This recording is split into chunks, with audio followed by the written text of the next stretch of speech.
Tyler, keeping it rolling in the NBA. A day after Kawhi Leonard was injured by Zaza Pachulia, we're still debating, was this a dirty play? Spurs head coach Greg Popovich weighed in with his thoughts. He didn't have intent. Who gives a damn about what his intent was? You ever hear of manslaughter? You still go to jail, I think, when you're texting and you end up killing somebody, but you might not have intended to do that. All I care is what I saw. All I care about is what happened. And the history there exacerbates the whole situation and makes me very, very angry. Manslaughter, huh, Pop?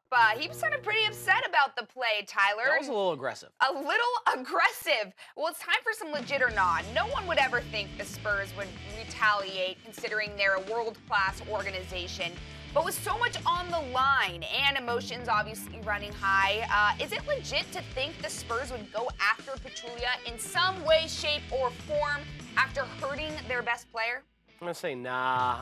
I don't think Pop is going to try. In his eyes, if he really does think this was an egregious wrong from Zaza Pachulia, Pop, from what I have gathered from watching and observing him over the course of the last, 15, 20 years, he's not the type who says an eye for an eye, two wrongs make a right, that type of thing. So I don't expect them to go at Zaza.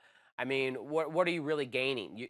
He's like the seventh best player on their team. So if you knock Zaza out, you're probably going to lose one of your own guys anyways, because that person, whoever gives them an extra physical elbow, is going to get kicked out of the game for injuring another player. So then you lose some added depth that you're going to have to rely on without Kawhi Leonard in game 2. So I say nah.